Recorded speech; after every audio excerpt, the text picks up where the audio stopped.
Imran Nabi bukan? Rasul bukan? Nah, sekarang kita kenali dulu siapa Imran, siapa Hannah supaya paham. Yuk saya baca ya. Wa qala Muhammad bin Ishaq, dan seorang sejarawan Muslim namanya Muhammad bin Ishaq, dikenal dengan Ibnu Ishaq, punya kitab sejarah jadi rujukan semua ulama-ulama besar di muka bumi. Beliau mengatakan begini, lihat nasabnya, huwa Imran bin Bashim bin Amun bin Misha bin Hazkiya bin Ahrik bin Mauthim bin Azazia bin Amsa bin Yaush bin Ahrihu bin Yazim bin Bahfashata bin Ishar bin Inan bin Rahba'am bin Sulaiman bin Daud alaihissalam. Ini jalur yang tadi saya sampaikan, ikut ke jalurnya Nabi Daud alaihissalam. Jadi Imran ini alaihissalam bukan nabi, bukan rasul, tapi jalur keturunan ke atasnya bertemu dengan siapa? Nabi Daud alaihissalam. Sama tidak dengan ibu? Ibu kan keturunan nabi juga. Kalau diurut-urut ketemu Nabi Adam alaihissalam. Halo? Betul? Betul. Imran nabi bukan? Rasul bukan? Bukan. Nah, siapa Imran ini? Yuk kita pelan-pelan ya. Wa kana abuha Imran, adapun ayahnya Maryam itu yaitu Imran, sahiba salati Bani Israel fi zamani. Beliau itu seorang perawat Baitullah. Sahibah salat itu yang merawat masjid, tempat ibadah. Tadi saya katakan di awal, pelayan masjid. Pelayan tuh, Bu, jangan digambarkan dengan bahasa kita, pelayan restoran, pelayan, bukan. Jadi orang soleh yang betul-betul hidupnya membaktikan masa hidupnya itu untuk merawat rumah Allah. Dan kalau sudah menjadi sahibah salat, artinya apa? Bukan hanya merawat, yang menyiapkan tempat salatnya supaya nyaman, merawat supaya tempatnya kokoh, tapi saat yang bersamaan dia mimpin juga di tempat itu, imamnya juga. Jelas? Jadi pada masa itu dikenal ada 12 imam. Berapa? 12 imam tuh. Tokoh-tokoh. Kalau kita 12 ustadz, 12 kiai satu masjid tuh. Masjid besarnya. Nah, pimpinannya itu Imran ini. Jelas? Baik ya. Nah, pimpinan tertingginya itu yang kemudian merawat tempat ibadahnya, menentukan kegiatan di sana sekaligus paling aktif dalam ibadahnya. Menikah dengan perempuan, nah ini kalau kita menjadi soleh, menjadikan diri kita soleh, maka Allah pun akan pasangkan dengan yang soleh lagi. Jadi kalau ibu punya anak perempuan misalnya, ingin mendapatkan calon suami yang soleh, didik anak ibu jadi solehah. Nanti Allah akan pasangkan dengan yang soleh. Al-khabithatul khabithina, yang jelek ketemu yang jelek lagi. Wat-tayyibatul lit-tayyibina, nanti yang baik dipertemukan dengan yang baik lah lagi. Demikian di surat An-Nur itu. Pelan-pelan ya. Maka Imran ini kemudian menikah dengan Hannah. Siapa Hannah ini? Ini juga menarik.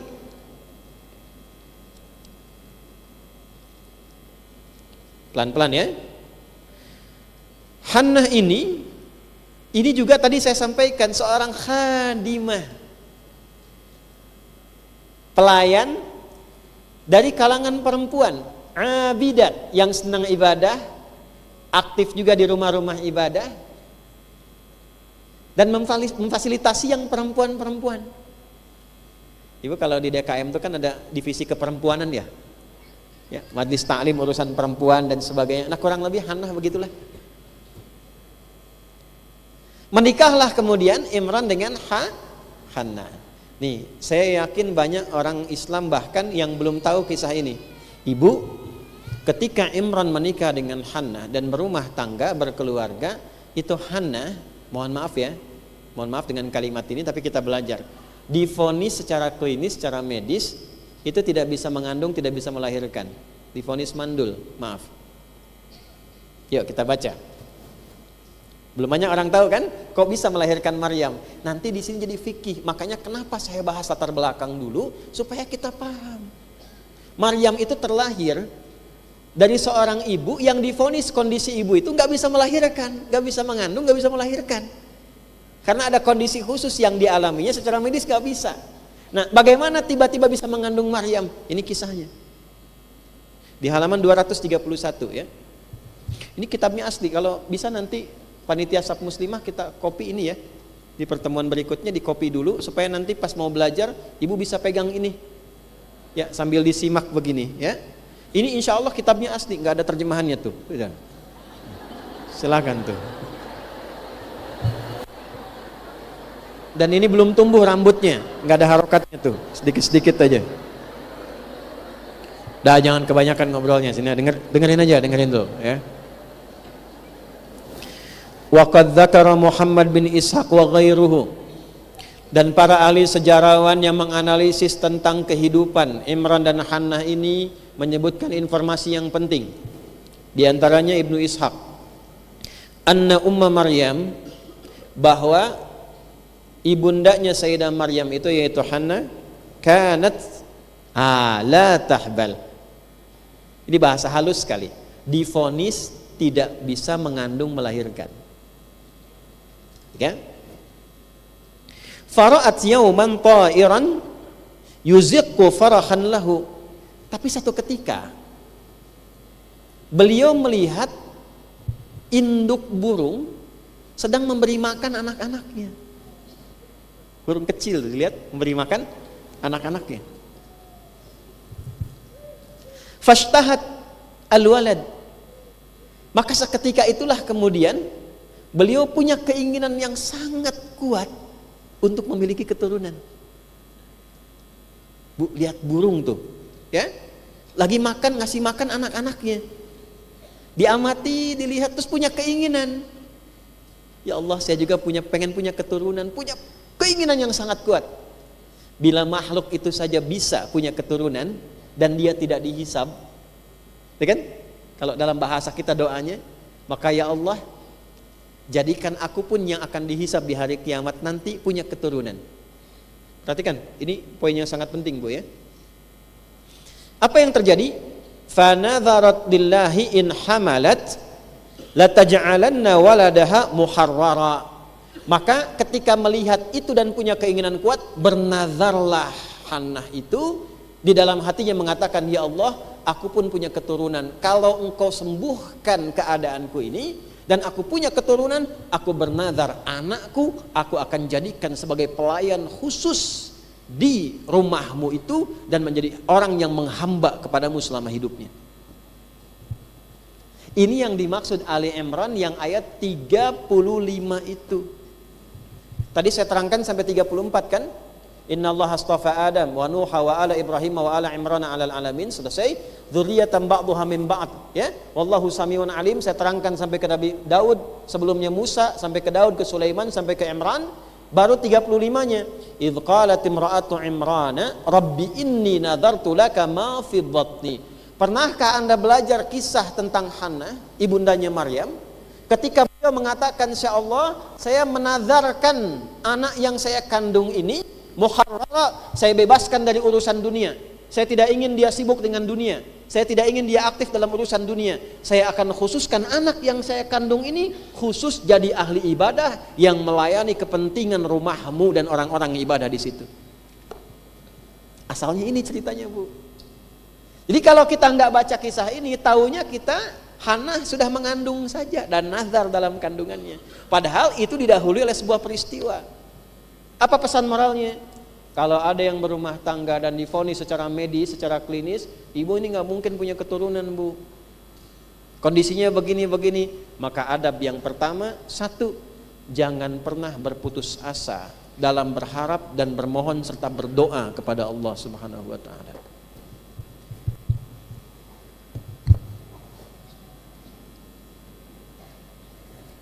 Siapa yang mengalaminya tadi?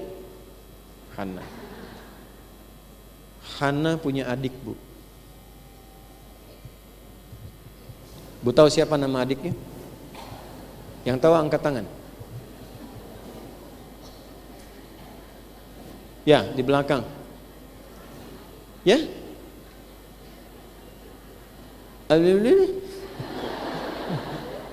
Kurang terdengar ya Bu ya. Ya, ada yang menyebutnya Isya'a, ada yang menyebutnya Eliasobat, atau bahasa latinnya Elizabeth.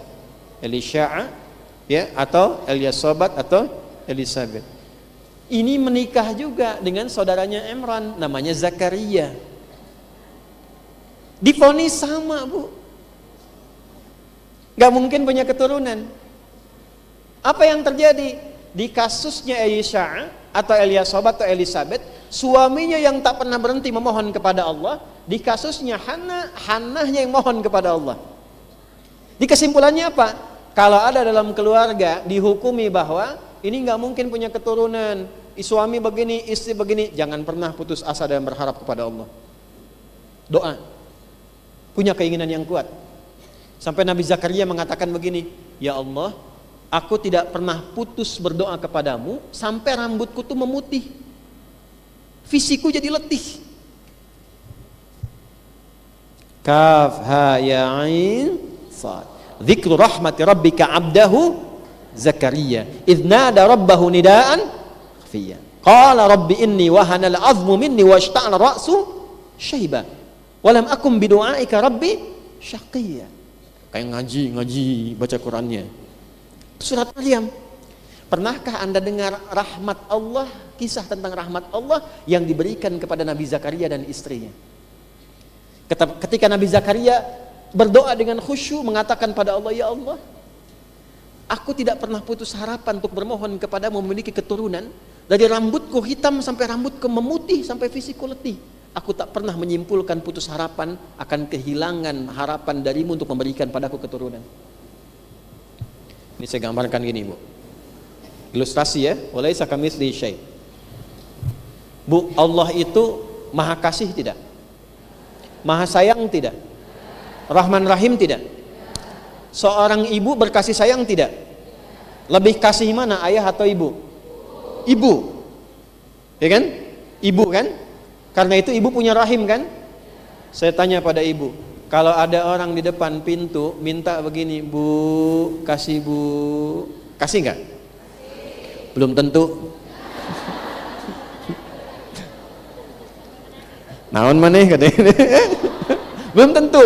Tapi kalau saya katakan begini, di depan pintu sudah 24 jam nggak meninggalkan kediaman ibu. Bu, tos sadinten sawengi abdi di dia Bu. Bu, ibu kasih nggak? Ibu pasti kasih, minimal kan supaya orang itu tidak berada di situ kan? Ibu kebayang nggak? Ibu aja yang punya rahim bisa begitu. Allah itu Rahman dan Rahim. Ada hambanya bilang begini, ya Allah, dari rambutku hitam sampai rambutku memutih, dari fisikku kuat sampai letih, aku nggak pernah putus asa menyimpulkan bahwa engkau itu pengasih. Pasti engkau berikan aku keturunan. Kalau pada yang maha memberi, pada yang maha kasih, pada aku tidak memberi, kepada siapa lagi aku lantas mesti memohon? Nanti di ayat 38 kalimat itu ditemukan di surat Ali Imran. Itu mintanya seperti itu. Maka apa jawabannya? Fastajabna lahu, dijawab langsung, turun malaikat.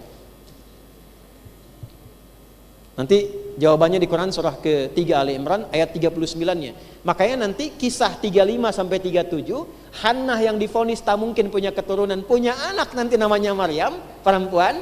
Nanti Zakaria alaihissalam dengan istrinya yang divonis tidak mungkin punya keturunan, ayat 38-nya sampai 39, punya anak diberi nama Yahya, laki-laki. Jelas? Halo? Fanadatul malaikatu wa huwa qa'imun yusalli fil mihrab annallaha yubashshiruka bi Yahya. Nanti Maryam lahir duluan, tumbuh, belajar dari situ, kemudian istrinya Nabi Zakaria mengandung, melahirkan anak namanya siapa? Yahya. Dan namanya Bu, karena menggantungkannya kepada Allah, mintanya kepada Allah, enggak putus harapan kepada Allah, namanya pun langsung diberikan oleh Allah. Jadi Yahya itu pemberian nama langsung dari Allah. Artinya hidup. Yang kata manusia mustahil, dari rahim seorang ibu yang divonis monofos, dan mandul, tidak mungkin punya keturunan, kata Allah tidak ada yang tidak mungkin, jadi dan hiduplah dia, maka diberi nama dengan Yahya. Balik ke Maryam.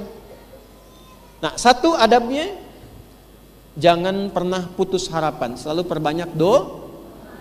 Yang kedua, ini yang paling penting nih, Ustaz da abi tos ngadoa. Saya sudah berdoa. Kenapa belum terjawab? Di sini penting belajar adabnya. Ini yang mahal.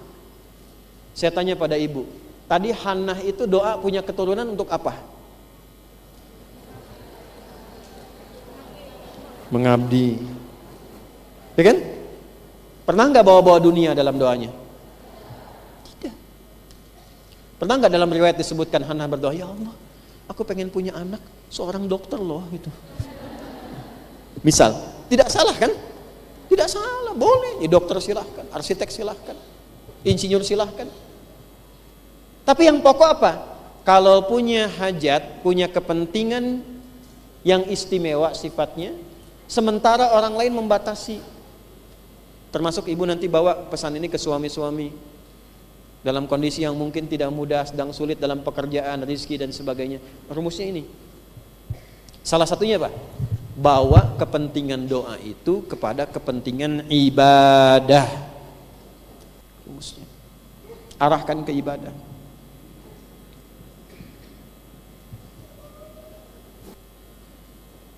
Apalagi pakai nazar. Nazar itu kan kuat sekali dan sifatnya wajib harus dilakukan. Jadi Sayyidah Hannah mengikatkan dirinya dengan satu permohonan yang diikat dengan nazar menjadi kewajiban. Kalau kewajiban kan nggak bisa ngelak, ya Bu. Tapi poinnya apa? Lekatkan dengan kepentingan ibadah. Ya Allah, aku divonis tak mungkin punya keturunan. Aku tidak putus dalam harapan untuk memohon kepadamu. Kalau engkau berikan padaku keturunan ya Allah, aku berjanji, bahkan bernazar padamu, akan aku siapkan anak ini menjadi ahli Quran. Aku siapkan anak ini menjadi pecinta Rasulullah Muhammad SAW. Aku siapkan anak ini menjadi ahli tauhid ya Allah. Arahkan ke situ. Sama mencari rezeki juga begitu. Ya Allah, aku sudah berusaha sholat dengan baik. Aku sudah puasa dengan baik, tapi aku ingin sebelum meninggal ya Allah bisa berzakat juga seperti orang-orang lain yang berzakat. Mohon anugerahkan kepadaku kesempatan untuk berzakat. Zakat itu tidak mungkin kita keluarkan kecuali ada nasabnya. Nisabnya jelas. Jadi kalau ibu minta zakat 25 juta, itu harus ada nisab 1 miliar. Jadi ketika kita minta, suaminya ibu doakan, suami ibu, ya kan? Terus suaminya minta pekerjaan, kalau yang minta begitu sudah banyak Bu. Ya Allah mudahkan aku untuk mendapatkan pekerjaan di hari ini. Berikan aku kesempatan rezeki begini. Tapi jarang ada orang yang minta, ya Allah anugerahkan aku pekerjaan yang dengan itu aku bisa berzakat. Aku bisa berinfak. Aku bisa berbakti pada ibuku. Menghajikan ibuku. Mengumrahkan ayahku. Membadal hajikan ayahku yang telah wafat. Bawa ke ibadah. Ini Hannah dulu begitu.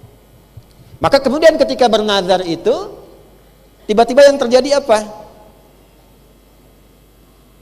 Head, berhenti headnya, itu seketika tuh. Ketika bernazar, kemudian beliau head, berhenti headnya.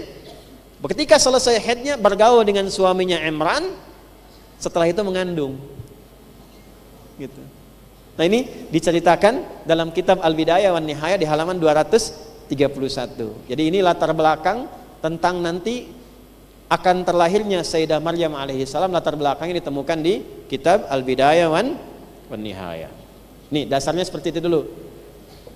Makanya lahir pernyataan pertama, diabadikan kisah ini di surah ketiga Ali Imran di ayat ke-35. Idz qalat imra'atu Imrana, idz, apa artinya idz? Nih saya ulangi, 500.000 apa artinya idz?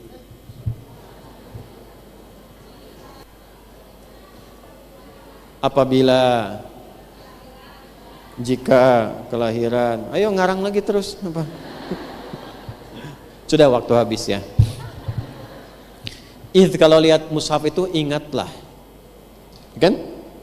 Kalau idza baru apabila, jika. Saya tanya ini, ibu mungkin nggak mengingat sesuatu yang tidak pernah ibu alami? Hah? Mas, ingat gak? Kan nanya dulu, ingat apa gitu kan? Oke? Ini diterjemahkan di mushaf begini, ingatlah ketika ibundanya Maryam bernazar dalam kandungannya, ketika beliau mengandung maksudnya, memohon pada Allah, kalau ini nanti terlahir anak ini dia khususkan ya Allah untuk melayanimu saja, ahli ibadah, merawat tempat ibadah dan sebagainya. Ingatlah, pertanyaannya, apakah kita pernah mengalami peristiwa itu dengan ibunya Maryam sampai diminta mengingat? Oleh karena itu penting belajar. Idh itu punya 3 arti. 1, pelajari. 2, pahami. 3, ingat yang telah dipelajari dan dipahami ini. Jadi maksudnya apa? Hei para perempuan-perempuan di muka bumi, pelajarilah kisah tentang ibundanya Maryam. Pahamilah kisahnya dengan baik. Setelah engkau paham kisahnya, ingatlah kisah itu untuk menjadi inspirasi dalam hidupmu. Kalau mengalami satu kejadian yang serupa, maka praktekkan amalan-amalan yang pernah ditunjukkan oleh ibundanya namanya siapa? Jelas sampai sini? Nah, apa di antara pesan inspiratifnya? Kalau divonis secara medis, secara klinis keadaan tertentu, jangan pernah mengambil kesimpulan bahwa tidak mungkin terjadi. Yang harus dilakukan ikhtiar. Tugas kita hanya ikhtiar. Nanti tugas Allah menjawab lewat perjalanan takdir. Ibu kalau sedang ikhtiar, jangan bayangkan hasil, nanti ibu kecewa, gelisah. Saya katakan juga pada para ayah, tugas Anda itu mencari pekerjaan ikhtiar. Jangan bayangkan hasil. Kalau bayangkan hasil nanti kecewa jadinya. Kalau sudah ikhtiar, tawakal, hasil biarkan serahkan pada Allah. Allah yang menentukan sesuai maslahat hidup kita. Tugas kita hanya memaksimalkan fa idza faraghta fansab wa ila rabbika. Kamu ikhtiar, hasilnya serahkan kepada Allah. Terserah, Allah berikan yang terbaik untuk kita. Jelas? Dah. Sudah. Innaka antas sami'ud du'a, ya Allah engkau pasti mendengar doaku. Nah, sekarang pelan-pelan ini mengandung, tumbuh, kandungannya semakin besar, Imran meninggal. Jadi ketika Maryam lahir, Imran tidak melihat Maryam. Halo? Baik ya? Tuh, lihat perjalanan kedua. Ini latar belakang ngaji begini penting, Bu. Jadi ketika Maryam lahir, suaminya ada tidak? Berarti single parent. Ini ada fikih single parent. Tuh. Jadi Maryam itu produk single parent. Gimana jadi single parent yang baik? Yang masih bisa merawat anak, tumbuh soleh, bahkan dari anaknya jadi lebih baik lagi. Ini fikih ini, Bu, diteruskan di kemudian hari. Ibu jangan duga yang namanya Imam Asy-Syafi'i itu ayahnya itu ada. Imam Syafi'i tumbuh, ayahnya meninggal. Ibunya single parent, lahirnya di Gaza yang sekarang sedang banyak diuji dengan musibah. Itu ibunya gendong dari Gaza ke Mekah itu sampai tawaf. Perjalanan Gaza ke Mekah sampai Mekah itu tawaf digendong, didudukan di tempat-tempat ulama sampai jadi bintang dari para ulama. Punya murid Imam Syafi'i namanya Imam Ahmad bin Hanbal. Imam Ahmad ini, itu ayahnya pun meninggal, beliau yatim, Bu. Yang rawat siapa? Ibunya. Sampai hafal nanti 1 juta hadis anaknya. Itu kalau malam, Bu, dibangunkan dini hari, kalau musim dingin itu direbusin air, dimasakin air. Air yang hangat itu diwudukan anaknya, dibawa ke masjid, diletakkan di masjid, ibadah. Ibunya kalau sedang haid, nunggu di luar, anaknya di halaqah para ulama. Fikihnya dari sini. Yang disimpulkan kalau seorang anak lahir kehilangan ayahnya, tidak ada harapan, nggak ada. Dan saya juga yatim. Ya, kami tumbuh yatim gitu. Alhamdulillah. Ya. Dan segala yang kita kerjakan kalau kita niatkan, insya Allah mengalir pula kepada ayah dan sebagainya. Balik ke sini. Nah ini, ketika ini mengandung, diharapkan kemudian ingin melahirkan seorang anak yang menjadi pelayan Baitullah, seorang hamba. Di masanya Imran ini ada berapa imam tadi? Pimpinannya siapa? Dari semua pimpinan itu pun ada nabinya. Nabinya adalah Zakaria.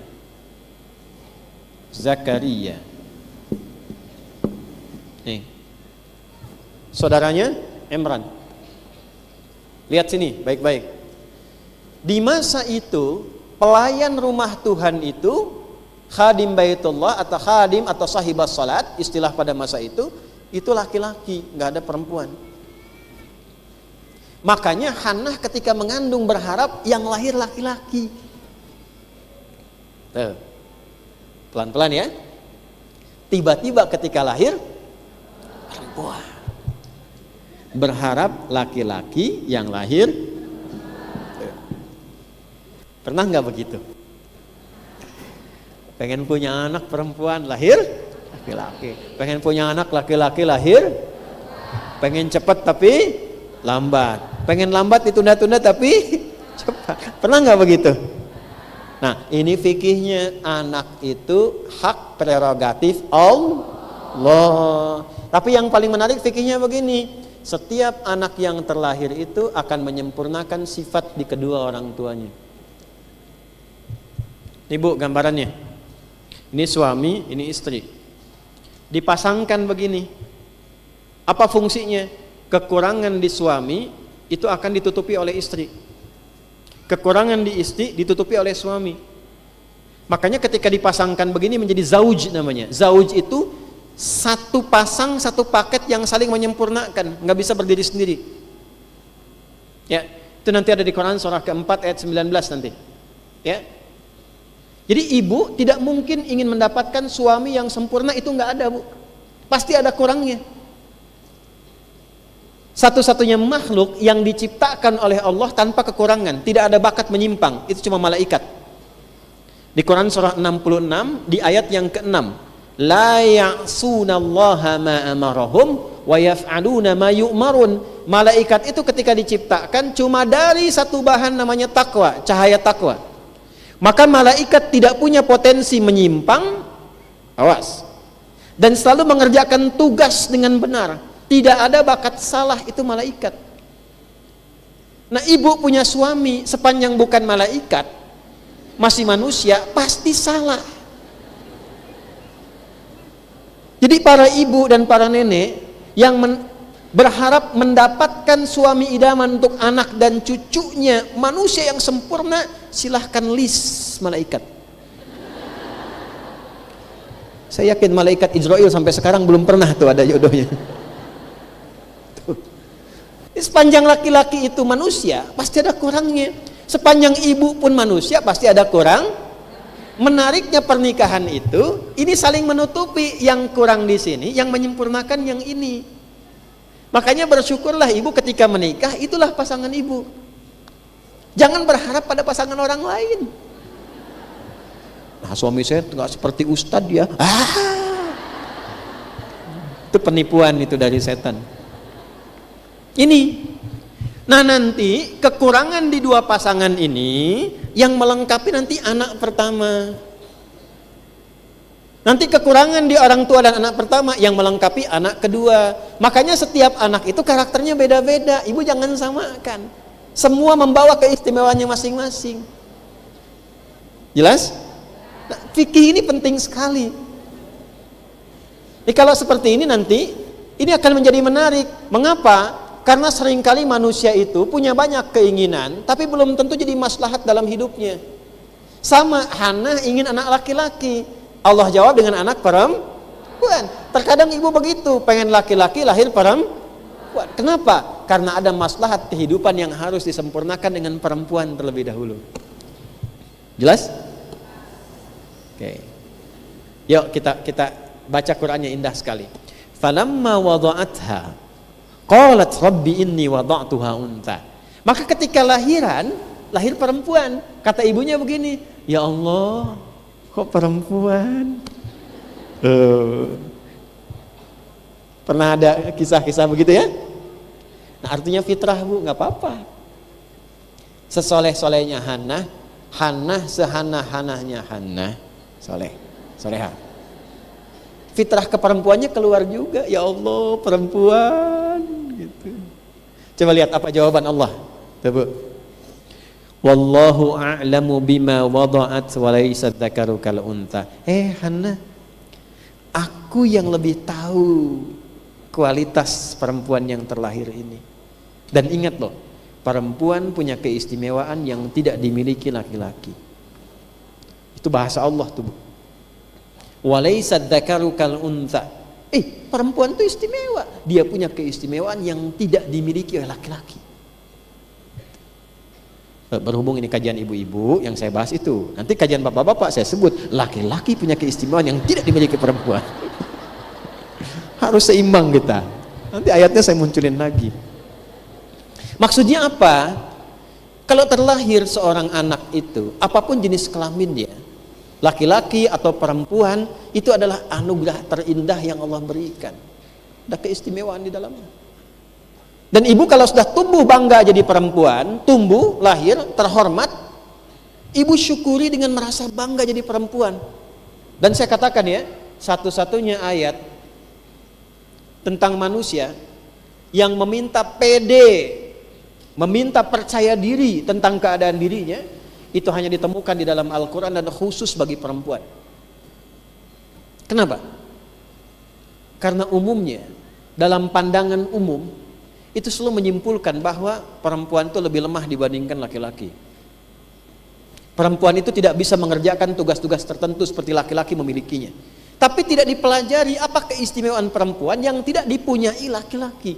Maka ayat pertama yang Allah turunkan, jangan salah kesimpulan, perempuan itu punya keistimewaan yang tidak dimiliki laki-laki.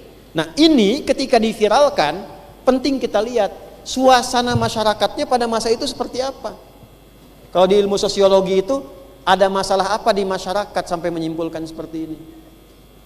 Satu, kalau ulama itu identik dengan laki-laki, ahli ibadah itu identik dengan laki, bahkan di sudut yang lain nanti saking tidak dihormatinya perempuan, ada yang baru lahir tuh sudah dieksekusi, Bu. Itu menyebar tuh sampai nanti ke kalangan masyarakat jahiliyah sebelum Nabi Muhammad SAW diutus, sudah sampai begitu tahapnya. Ada kalangan penganut agama tertentu, maaf ya Bu, itu di dalam rumah ibadahnya kalau tidak ada satu laki-laki belum dilangsungkan ibadah. Perempuan sebanyak apapun dianggapnya nol. Ada yang memandang bahwa Sayyidah Hawa alaihissalam, ibunda kita ke atas, istrinya Nabi Adam alaihissalam, itu bahkan ada yang saking kriminalnya, kata-katanya begitu jahat, mengatakan ini jelmaan dari iblis, jelmaan ular, karena menggoda suaminya Adam alaihissalam untuk melanggar ketaatan kepada Tuhan. Sebegitunya di Islam tidak pernah ditemukan. Maka fikih yang kedua, berbahagialah, perhatikan baik-baik, berbahagialah kalau diberikan oleh Allah anugerah apapun, termasuk keturunan baik laki-laki atau perempuan. Karena ini ibu-ibu, saya motivasi segini, Bu. Satu kali Nabi cerita begini, saat akan memasuki pintu surga, tiba-tiba ada sekelompok ibu-ibu yang pengen cepat masuk. Ini tipikal ya, kalau ada hadiah besar, diskonnya banyak, kan ibu-ibu yang cepat pengen masuk tuh ya.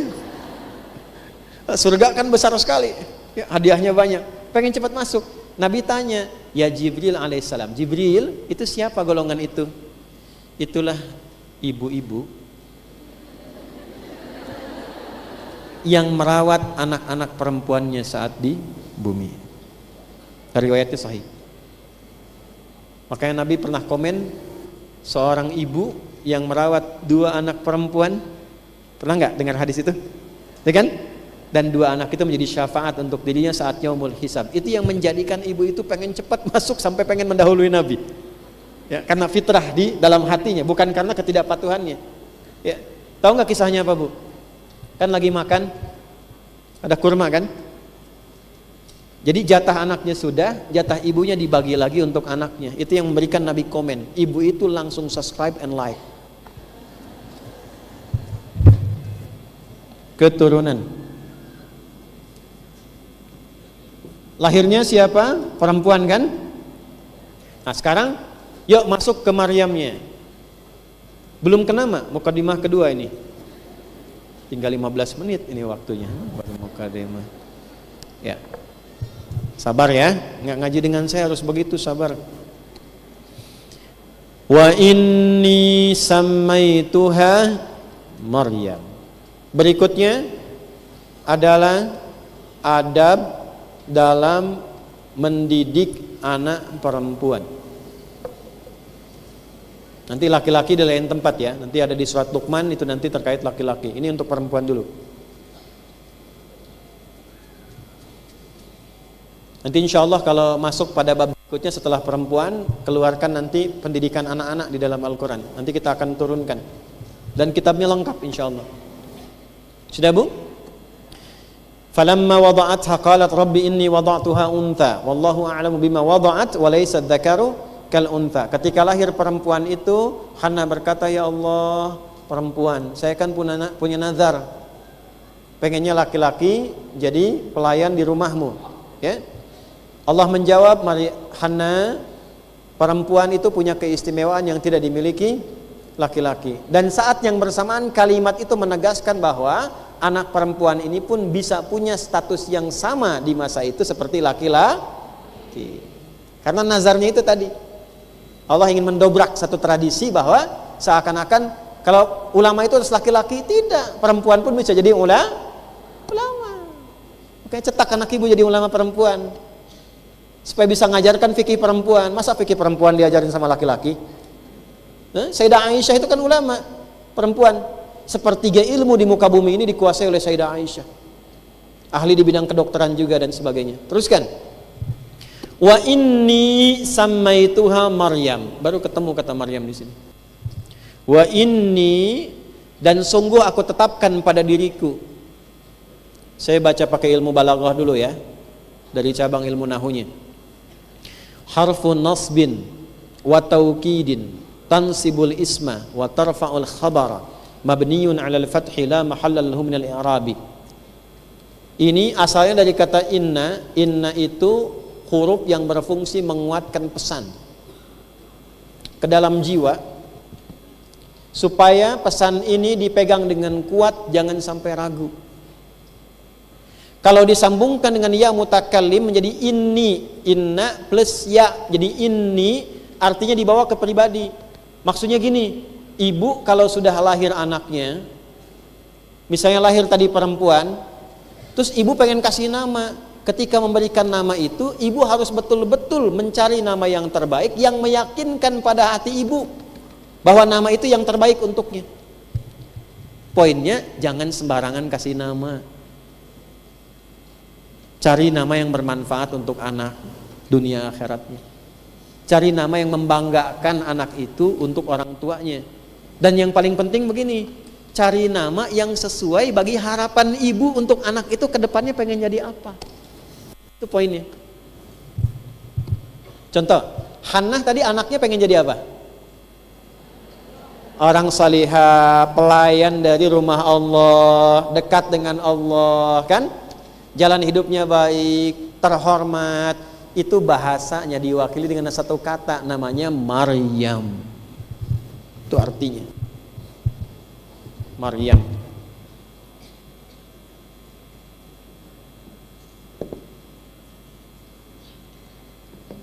Artinya abidat, khadimah, afifah. Ini Maryam nih.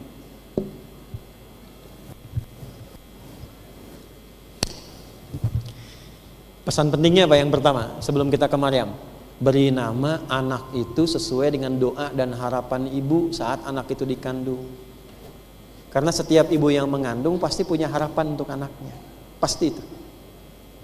Kalau harapan standar pengen jadi anak soleh, itu pasti. Itu ada di Quran surah ke-7 di ayat 189. Falamma taghasyaha hamalat hamlan khafifa famarat bih. Ketika seorang perempuan tengah mengandung, bergaul dengan suaminya, mengandung, kemudian kandungan itu mulai berkembang. Falamma athqalat, ketika semakin membesar menjelang kelahiran itu harapan semakin tinggi. Da'awallaha rabbahuma. Suami istri itu normalnya pasti bermohon pada Allah.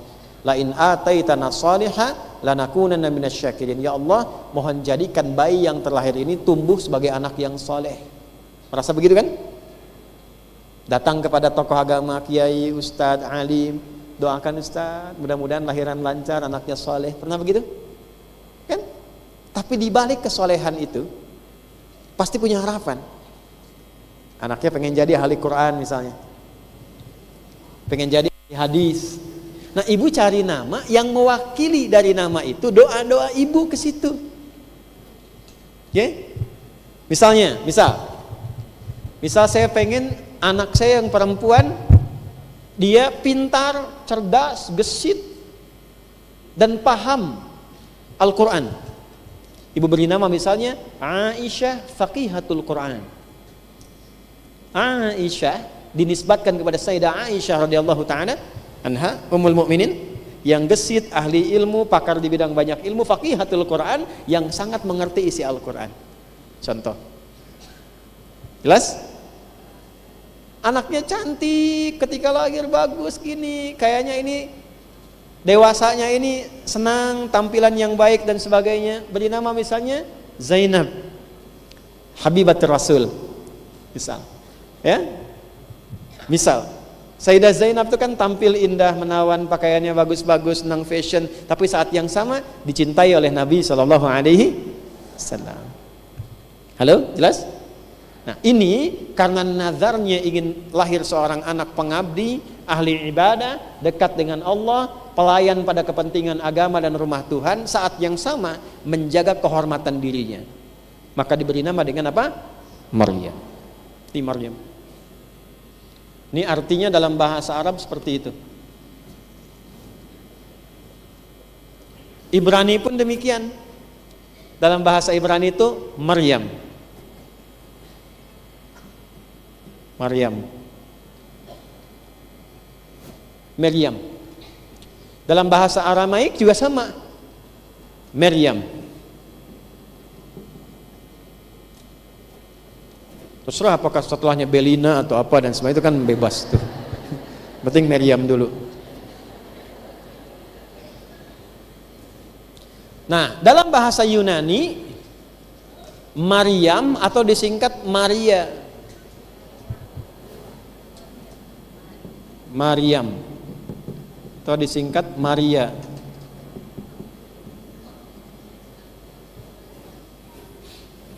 Nah, Ibu, kalau fokus saya nerangkan nasab di awal tadi itu, saya kan katakan Yunani itu kan muncul 8 sebelum Masehi. Nanti berkembang mempengaruhi Romawi 200 nanti ya, 200 tahun sebelum Masehi. Di masa-masa itu banyak sekali Romawi dipengaruhi oleh Yunani, termasuk bahasa-bahasanya. Ibu, saya bukan cerita ya, karena saya juga dosen. Saya mengajar khusus untuk S3 di linguistik di UPI. Mahasiswa saya semua S3. Dan materi saya mengajar hari ini tentang semiotik. Semiotik itu cabang di bidang bahasa untuk meneliti akar-akar dan tanda-tanda dari bahasa, dari penampilan, dari fenomena. Ya, misalnya kenapa ini ada rombongan yang jilbabnya kok hitam gitu, yang satu jilbabnya kuning, ininya gini, apa keadaannya dan suasana hatinya atau keadaan itu ada di semiotik, itu ada cabang seperti itu. Nah, dalam semiotik itu diuji kata itu dari mana sumbernya. Jadi kalau kita belajar semiotik sampai di linguistik nanti ada 7 tahapan sampai ke wacana. Jadi kalau menemukan kata, misalnya semiotik dari kata semion di Yunani, dasarnya seme ini dasarnya di bahasa Arab, simya dari kata sama yasmu, digali tahun berapa, dari tahun ini nanti munculnya turun ke siapa, sampai jadi teori, sampai jadi disiplin ilmu. Nah, Maryam ini asal kata dasarnya itu Maryam juga dari bahasa Ibrani yang tadi. Ini yang banyak digunakan di era-eranya tadi, yang dari Nabi Ibrahim ke Nabi Musa, Nabi Daud, Nabi Sulaiman. Makanya di lingkungan orang-orang Yahudi sekarang yang menguasai Palestina dihidupkan lagi bahasa Ibrani. Maryam itu panggilannya tetap Maryam. Kenapa saya bicara Aramaik? Karena di era Aramaik ini saat 200 tahun sebelum Masehi itu banyak dipengaruhi oleh Yunani, berkumpul di situ kemudian bahasanya yang tadinya Maryam berubah jadi ejaannya Maryam, maka disingkat menjadi Maria. Diserap ke dalam turunan bahasa Latin, pindah ke Inggris menjadi Mary.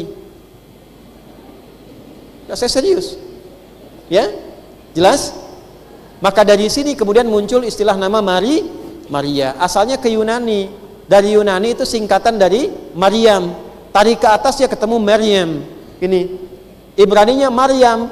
Nah, bahasa Arab itu ketika menampilkan di Quran Maryam mengkonfirmasi nama asal dari linguistik aslinya, dari bahasa aslinya. Siapa namanya? Maryam. Jadi kalau disebut Maryam benar? Benar. Maryam benar? Benar. Maria benar? Benar. Bunda Maryam, Bunda Maria adalah sosok yang sama, mengacu kepada sosok mulia Maryam, putrinya siapa? Hannah. Dari suaminya siapa? Imran. Jelas sampai sini? Nah, tapi yang penting bukan jelas itunya. Yang penting itu Maryam ini mewakili makna nama dari sebuah doa. Pesan pentingnya, ibu tidak harus mengganti nama anak ibu atau ibu pulang dari sini jadi Maryam semua, bukan. Setelah pulang ganti status semua Maryam. Dah. Satu nama. Jadi kalau beli nama itu satu mesti pede, Bu. Yakin, istihoroh nggak apa-apa. Yang kedua tadi cari jalan sesuai dengan niat doanya. Dah, ada satu ya. Ini baru mulai kelahiran nih. Kalau ada anak yang namanya membawa takdir perjalanan yang kurang baik bagi hidupnya, boleh diganti namanya. Boleh. Dulu zaman Nabi itu ada seorang sahabat masuk Islam, hidupnya murung terus. Karena namanya si murung, diganti oleh Nabi si bahagia. Dari situ berubah. Nama itu doa. Nama itu apa? Doa. Dan hati-hati, termasuk nama-nama yang tidak baik yang memang harus diganti. Misal, ibu kenal Abu Hurairah? Bilang kenal. Sahabat Nabi kan? Nama Islamnya Abdurrahman, nama awalnya Abdus Syams. Abdus Syams itu hamba matahari. Beliau Majusi, masuk Kristen, masuk Islam mu'allaf. Begitu masuk Islam diganti menjadi Abdurrahman, hambanya Allah yang maha penyayang. Ada nama-nama setan, hati-hati bahaya. 9. Ya, ibu paling ingat Dasim gitu kan. Ya, ada 9 nama tuh. Ya. Hati-hati, termasuk cek nama suami, nama anak tuh ya, yang laki-laki. 1 nama. Kalau di bab ini tidak ada artinya ungkapan Shakespeare. Apalah arti sebuah? Tidak, nama sangat berarti. 2, wa inni u'idzuha bika wa dzurriyyataha minasyaitonir rajim. Ini penting saya ajarkan di sini fikih Qur'annya. Hati-hati, fokus baik-baik. Dari sejak lahir mintakan perlindungan kepada Allah atas bayi yang terlahir ini dari godaan-godaan setan selama hidupnya. Ibu, ini kalimat yang diabadikan Quran, dan ini menjadikan Maryam dan anaknya Isa bin Maryam 2 manusia di muka bumi. Perhatikan baik-baik, yang langsung dijamin Allah tidak diganggu oleh setan saat lahirnya. Makanya ketika nangis, nangisnya pelan, Bu. Gak banyak teriak, nangisnya pelan. Ini saya bukan bicara tentang medis ya. Kalau medis itu urusan lain, itu hal yang lain. Tapi ini ingin menunjukkan betapa lahir itu tenang anaknya, lembut anaknya, tetap menangis juga, tapi dalam keadaan yang sangat tenang. Ada faidah apa? Ada manfaat apa? Karena ketika terlahir, baru dilahirkan, kemudian dimohonkan pada Allah oleh ibu yang baru melahirkannya. Suami juga boleh menyampaikan itu, karena di sini disebutkan suaminya Hannah yaitu Imran sudah meninggal sebelum Maryam lahir. Apa doanya? Ibu boleh mengulang kalimat yang sama persis kata para ulama dengan kalimat Hannah ini. Di Quran surah ketiga ayat ke-36. 2, ini nama sudah, yang kedua doa saat kelahiran. Quran surah ketiga ayat 36. Kan dari kalimat ini, wa inni u'idzuha bika wa dzurriyyataha minasyaitonir rajim. Perhatikan Bu ya, saya ajarkan doanya. Kalau lahiran anak, kalau sudah terlewat bagaimana Ustadz? Boleh saat malam sebelum tidur Ya, setelah anak-anak tidur ibu pegang misalnya keningnya gini, terus ibu doakan, Allahumma inni. Nah, kalau anaknya perempuan, u'idzuha bika wa dzurriyyataha minasyaitonir rajim. Jelas ya? Allahumma inni u'idzuha bika wa dzurriyyataha minasyaitonir rajim. Kalau anaknya laki-laki, haknya tinggal ganti hu. Haknya ganti apa? Hu. Allahumma inni u'idzuhu bika wa dzurriyyatahu minasyaitonir rajim. Jelas ya? Ya Allah, sungguh aku bermohon kepadamu dengan segala kerendahan dan ketulusan agar engkau berkenan melindungi anakku ini dan seluruh keturunannya dari provokasi setan selama hidupnya. Jelas?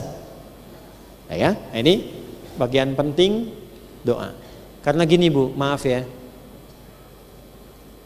anak itu sebagaimana baiknya ibu merawat, tetap tidak akan lepas dari objek godaan setan. Setan tuh gak akan melepaskan sepanjang itu masih keturunan anak Adam. Ibu latih di rumah, didik di rumah, didik, rajin mengaji, taat pada orang tua. Ketika anak itu keluar rumah, siapa yang memastikan anak itu bergaul dengan cara yang benar? Dapat pengaruh di lingkungannya. Ini saya bicara di sini Bu ya. Saya pernah bicara bertemu dengan seseorang yang bersedih saat tumbuh dewasanya. Anaknya TK-nya TK Islam, SD-nya SD Islam, SMP Islam, SMA Islam. Begitu masuk perguruan tinggi, 2 pekan tidak pulang ke rumah. Begitu pulang, minta izin pindah agama. Ibu tahu Nabi Yusuf kan? Ya kan?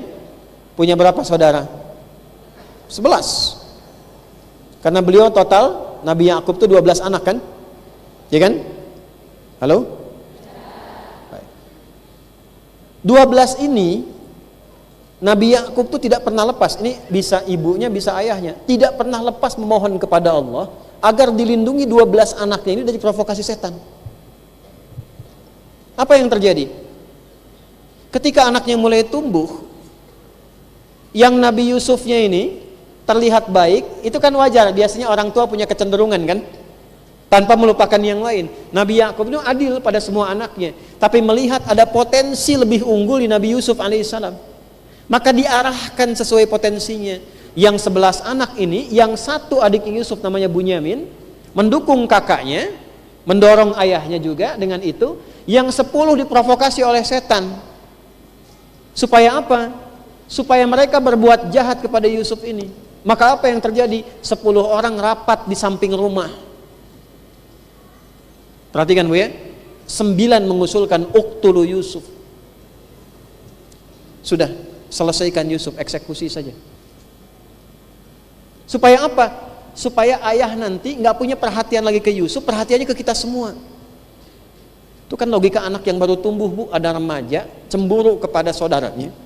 Dari cemburunya menghasilkan niat yang diprovokasi setan untuk mengakhiri hidup saudaranya. Supaya ayah perhatiannya ke kami saja. 10 kumpul, 9 memutuskan selesaikan Yusuf. Satu orang mengatakan, jangan eksekusi, cukup lemparkan aja ke tempat gelap, diambil oleh orang lain, yang penting kan menjauh dari kita. Saya tanya pada ibu, kalau 10 orang rapat, 9 orang ada suara, 1 orang ada suara. Kalau 9 mengusulkan A, 1 mengusulkan B, 10 rapat, yang diterima yang mana? Yang 9. Yang ini menarik.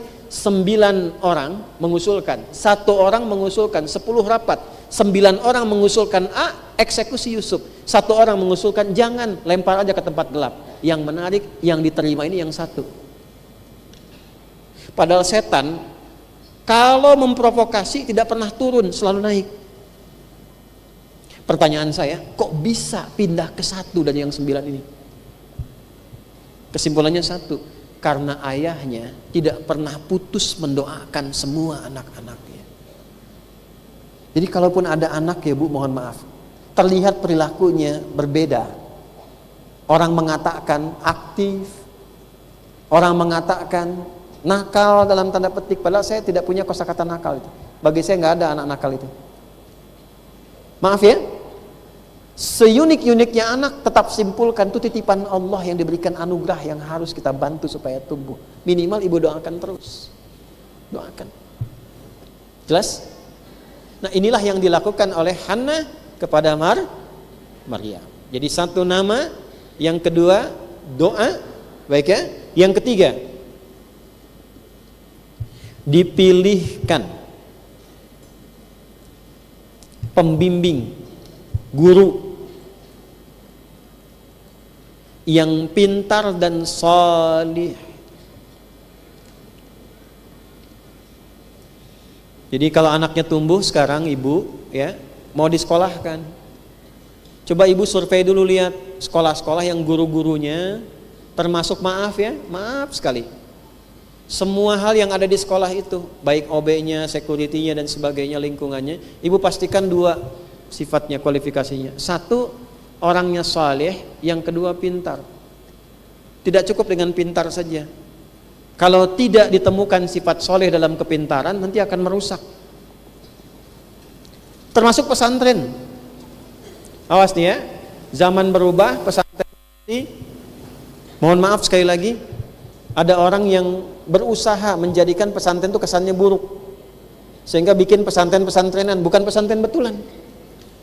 Ya, ibu teliti dulu Bu, kalau sudah namanya aneh-aneh, ya sudahlah. Ya, lihat namanya sudah jelas, kiainya jelas, orang-orangnya jelas, kesolehannya mu'tabar, kepintarannya juga teruji, baru titipkan, ibu tenang di situ. Jangan cuma lihat ini gratis, ini nggak bayar, ini ringan, tapi ibu mengorbankan masa depan anak di dalamnya. Itu yang terjadi sekarang tuh di beberapa tempat tuh. Ya, saya dorong tuh Kementerian Agama itu diseleksi lagi tuh pesantren-pesantren itu. Karena ada yang cuma pura-pura bikin pesantren begini, tapi hanya untuk melampiaskan nafsu dan mengecilkan nama pesantren sehingga pesantren itu jatuh. Padahal pesantren lembaga hebat. Balik ya, balik. Jadi cari kriteria guru yang saleh dan pintar. Soleh tidak pintar kurang baik, pintar tidak soleh pun tidak baik. Satukan keduanya. Ibu survei, lihat sekolah yang baik, yang bagus bagaimana. Dah, pelan-pelan nih. Maka 12 imam ini berebut. Imran sudah meninggal kan? Di begitu lahir Bu, kan masih ingat gak? Hannah kan bernazar kan? Nazar ya? Nazarnya kan akan diserahkan supaya dirawat ya. Jadi merawat rumah Allah, tumbuh nanti jadi seorang hamba yang taat ibadah, rajin dan sebagainya. Maka ini kan harus dititipkan, yang merawatnya siapa? Maka ketika baru dilahirkan, diberikan ASI cukup dan seterusnya, maka diserahkanlah. Ini dalam bahasa kitab itu dibungkus pakai kain, dibaguskan. Setelah itu dicukupkan, diserahkan kepada para imam-imam tadi. Maka imam-imam itu berebut ingin merawat Maryam ini supaya mereka menjadi orang yang merawatnya tumbuh menjadi anak yang sukses, soleha. Karena tahu ini ibunya soleha, ayahnya soleh juga, pasti anaknya juga soleh. Dan lahir dari proses yang tidak biasa. Jadi Maryam ini unik, ibunya melahirkan tidak biasa, Maryam pun akan mengandung dan melahirkan tidak biasa, anaknya pun tidak biasa. Ini menarik nih. Ya, pelan-pelan, pelan-pelan. Maka Nabi Zakaria mengatakan, saya kan pamannya, saya Pak Le-nya, saya lebih berhak. Yang lain mengatakan, ini tidak ada urusan dengan Pak Le, Pak D ataupun yang lainnya. Ini urusannya dititipkan ke sini, kita semua panitia di sini, kita undi. Maka mereka mengundi dengan 3 kali tahapan. Tuliskan nama, dikocok begini, keluar 1, begitu keluar namanya Zakaria alaihissalam. Oh ini belum yakin. Yang kedua harus dikasih beban. Kasih beban, kemudian ke air ditumpahkannya. Nanti yang keluar, kalau keluar bebannya jatuh, kemudian jatuh itunya 1, maka itu yang jadi perawatnya. Apa yang terjadi? Para ibu sekalian, yang keluar pun Nabi Zakaria lagi. Yang ketiga, 3 kalinya, sekarang semuanya ditumpahkan. Yang ngambang ke atas, yang tenggelam, itu yang tidak merawat. Yang ngambang ke atas, ya, mengapung ke atas itu namanya dari kayunya itu yang merawat. Maka 12-nya kemudian dilemparkan ke air dengan tulisan nama. Yang mengambang mengapung ke atas itu tulisannya pun Nabi Zakaria lagi. Baru yang lain mengatakan, memang sudah kamu yang harusnya merawatnya, katanya. Sepakat semua. Ya, maka ini menunjukkan apa? Di sekolah yang baik, guru-guru yang baik itu akan punya semangat yang sama semuanya untuk mendidik anak-anak menjadi baik. Sekolah yang baik itu begitu, gurunya kompak, semua punya visi. Bukan hanya ngejar target kurikulum. Ini kalau ada guru-guru di sini tuh, kurikulumnya begini kejar-kejar, tapi tidak memastikan anak itu benar tidak belajarnya, paham tidak. Guru yang baik adalah guru-guru yang kompak ingin memastikan anak didiknya terawat oleh sosok yang terbaik. Terakhir, kalau ibu sudah berdoa, memberi nama dengan baik, mencarikan guru yang terbaik, tinggal satu lagi, yang keempat. Ini agak spesial ya, ini di rumah tempatnya. Usahakan kalau anak ingin soleh betul dekat dengan Allah dan investasi untuk orang tuanya di masa depan, siapkan mihrab untuknya. Apa namanya?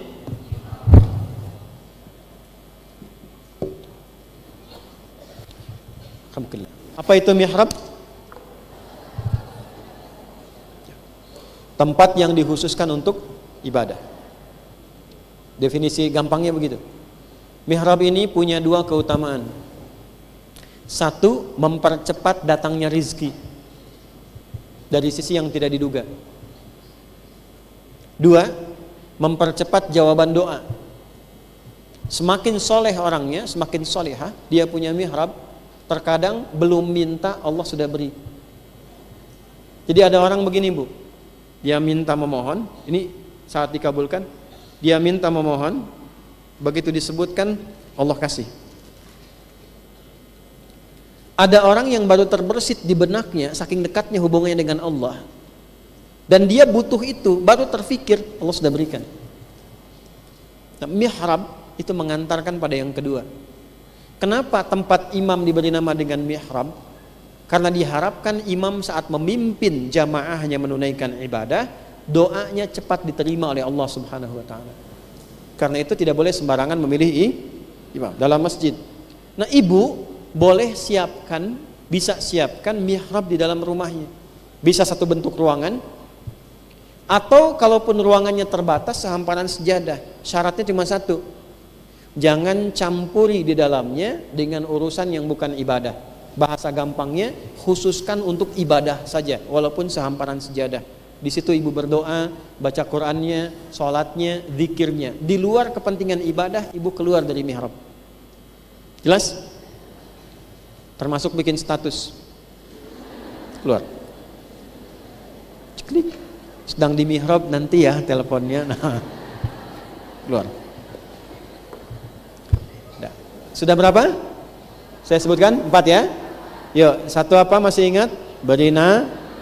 2, 3, pilihkan guru yang baik, soleh dan cerdas. 4, siapkan Nah, sekarang saya tutup ayat 37-nya. Fataqabbalaha rabbuha biqabulin hasanin wa ambataha nabatan hasanan wa ambataha nabatan hasanan wa kaffalaha Zakaria. Kalau ada orang tua menyiapkan seperti itu, maka Allah akan cepat merespon, cepat menerima semua ikhtiar yang telah disiapkan orang tua itu. Jadi kalau ada ibu sekarang pulang ke rumah menyiapkan tuntunan ini untuk anaknya, walaupun sudah terlahir, ibu siapkan, ibu ikhtiarkan, ibu doakan, ibu yakinkan kepada Allah, carikan orang-orang baik untuk bisa membimbing dia. Perhatikan kalimatnya, fa harfu atfin rabitin baina syai'aini bila haddin. Huruf konjungsi yang menyambungkan 2 peristiwa dengan cepat. Peristiwa pertama ikhtiar 4, peristiwa kedua balasan yang Allah berikan. Antara ikhtiar dengan balasan tidak ada jeda, langsung Allah berikan. Fataqabbalaha rabbuha, maka Allah menerima ikhtiar orang tua yang menyiapkan seperti ini. Dalam kasusnya Maryam, maka Allah menerima ikhtiar Hannah untuk Maryam itu. Biqabulin hasanin, dengan penerimaan terbaik. Kalau sudah Allah terima, ibu nggak usah repot lagi. Wa anbataha nabatan hasana. Allah yang rawat Maryam itu dengan perawatan terbaik. Ibu nggak pusing bu ngurus rezekinya. Allah yang rawat. Jadi investasi dari sekarang supaya ibu nggak repot ke depan. Termasuk bab rizki bu. Ibu nggak usah rawat lagi, nggak usah mikirin. Nanti Allah yang kirimkan. Yang paling hebat, walaupun ibu capek di awal mendidik, capek mengingatkan, kadang-kadang mesti pisah sebentar dengan anak, nangis lagi, doa lagi, tapi setelah anak itu tumbuh dan diperhatikan oleh Allah, semua investasi itu dibayar lunas. Ibu tinggal tunggu kebahagiaannya aja. Karena rizki itu ada yang datang dari orang tua ke anak, ada yang datang dari anak ke orang tua. Ibu kalau ingin enak di masa sepuhnya, di masa perjalanan tumbuh akhirnya, kalau ingin nyaman itu di akhir, investasikan anak supaya dekat dengan Allah dari awal. Ini musim haji ya. 8 tahun lalu saya memimpin rombongan haji. Saya Amirul Hajj khusus, undangan dari Saudi waktu itu untuk satu pesawat. Hampir sepertiga dari yang mendapatkan undangan itu ternyata anak-anak penghafal Quran. Ibunya nggak hafal bu, ibunya nggak hafal. Dan menariknya rata-rata maaf sekali itu anak yatim. Jadi ibunya berjuang menitipkan anaknya supaya hafal Quran dari kecil. Ibunya nggak hafal, anaknya hafal. Ternyata anak itu dari hafalannya bagus hafalannya, sampai beritanya ke sana, diundang. Yang diundang itu anaknya, ibunya, gurunya, musyrifnya, dan teman-temannya. Di satu anak bisa bawa 6 orang. Gitu. Coba dari sekarang deh. Kami termasuk sama. Ibunda kami, saya lahirkan, saya katakan tadi, saya 13 tahun ayah saya meninggal. Ya kan? Masih ada adik kami satu itu. Itu yang dilakukan. Nah kalau sudah 4 ini dikerjakan, apa yang terjadi? Wa kafalaha Zakaria, dirawat oleh, tadi dididik oleh sosok yang tadi kita sebutkan, soleh, dekat dengan Allah. Ya walaupun sekarang kita sudah tidak ada nabi, tapi ikuti petunjuk nabi. Ustadz-ustadz, kiai-kiai yang mengikuti petunjuk nabi, ngajarnya benar, mendekatkan diri dengan Allah, titipkan pada yang seperti itu. Jadi di kemudian hari, walaupun anaknya itu tumbuh nanti jadi kiai, mungkin bapaknya bukan kiai, ibunya bukan ya seorang nyai atau sebagainya, tapi anaknya tumbuh mengangkat derajat orang tuanya. Kullama dakhala 'alaiha Zakaria al-mihrab wajada 'indaha rizqa. Keutamaannya, setiap Nabi Zakaria mengantarkan kebutuhan Maryam ke mihrab. Jadi yang punya kunci mihrab itu cuma Nabi Zakaria. Maryam tidak keluar. Setiap diantarkan kebutuhannya, itu semua sudah ada di dalamnya tersedia. Bayang gak bu? Bu, kalau bukan musim anggur, tidak ada anggur wajar. Ini bukan musim anggur, ada anggur. Bukan musim jeruk, ada jeruk. Musim panas, buah-buahannya buah-buahan musim panas. Ini buah-buahan musim dingin ada di situ. Nabi Zakaria itu sudah paham, ini Maryam ini unik. Dari orang tua yang saleh dan salihah, punya keistimewaan. Tapi hanya ingin memastikan apakah ini didapatkan dari hasil pendidikan yang benar, didapatkan karunia Allah, atau jangan-jangan ada sisi yang lain yang belum diketahui. Maka dikonfirmasi oleh Nabi Zakaria, inilah guru yang benar, memastikan pendidikannya diserap betul oleh anak didiknya. Ibu termasuk kalau anaknya pulang dari sekolah ke rumah, ibu tanya lagi, tadi belajar apa? Dicek lagi, dilihat pahamnya. Nabi Zakaria ngecek, qala ya Maryamu anna laki hadza. Kita berakhir, Maryam dari mana semua ini? Jawaban inilah yang akan melegenda sampai sekarang. Qalat huwa min indillah. Paman, semua ini berasal dari Allah. Didik anak ibu sampai merasa ia punya Allah. Tuh. Dah bu, kalau sudah merasa punya Allah itu yang lain kecil semua. Didik anaknya sampai merasa punya siapa? Allah. Minimal dari lisannya dulu, dekatkan dengan nama-nama Allah. Sehingga kalau melihat sesuatu, Masya Allah, ada sesuatu, Astagfirullah, Ya Allah, sampai kenal Allah dulu, kenal, yang penting disebut dulu. Jangan paksakan paham, yang penting kenal, biasakan situasi di rumah, dekatkan dengan Allah, style murattal. Jelas? Kalau itu sudah terjadi, nanti karunia Allah turun. Apa ujungnya? Innallaha yarzuqu may yasha bighairi hisab. Paman seperti paman tahu, Allah pasti akan mengirimkan rizki bahkan dari sisi yang tidak pernah terduga sebelumnya. Rizki itu bukan hanya makanan, bukan hanya pakaian, bukan hanya uang, tapi kesolehan itu rizki, ketenangan itu rizki, kebaikan itu rizki. Ibu punya rumah yang luas, besar, tempat tidurnya bukan tidurnya, tempat tidurnya empuk, tapi tidak mendapatkan ketenangan, tidak ada kenikmatan. Tapi ibu ngaji Al-Kahf hari Jumat, malamnya ibu baca Yasin, siang ibu baca Al-Kahfi. Ada 4 kisah. Kok bisa ada anak-anak muda masuk ke gua? Gua itu kan terasa, Bu, batu, alasnya keras, tapi saking nikmatnya tidur, bisa tidur 309 tahun. Ada orang masuk rumah, kasurnya empuk, baru tidur 3 detik udah bangun lagi. 309 tahun saking nikmatnya tidur. Kalau sudah dekat dengan Allah, ya. Apa coba kalimat yang melegenda di surat Al-Kahf itu? Innahum fityatun amanu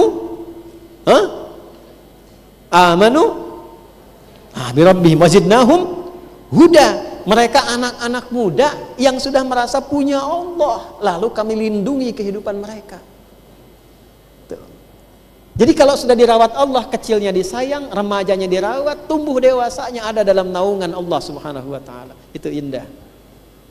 Nah, pertanyaannya begini, setelah Maryam disiapkan mihrab, disiapkan pengajar, bagaimana cara Maryam ibadah sampai mendapatkan semua keistimewaan itu? Sampai nanti mengandung, melahirkan, punya anak lebih hebat dibandingkan ibunya. Ibu kalau pengen keluarga itu dilihat hebat, lihat nih. Imran, istrinya siapa? Hannah. Ini suaminya Imran. Soleh tidak? Hannah solihah tidak? Punya anak siapa? Maryam ketika lahir lebih solihah dibandingkan ibunya, lebih soleh dibandingkan ayahnya. Jadi ibu menjadi ibu yang hebat kalau bisa mendidik anak lebih baik daripada ibunya. Ibu boleh nggak hafal Quran, tapi siapkan anak saya mesti lebih baik daripada saya. Hafal. Nanti anaknya punya anak lagi, cucu ibu lebih baik daripada ibunya, plus kakek neneknya. Maryam punya anak siapa? Isa. Maryam bukan nabi, Isanya nabi. Maryam bukan rasul, Isanya rasul. Jadi keluarga hebat itu selalu melahirkan orang-orang hebat, lebih hebat dari sebelumnya. Itulah kenapa disebut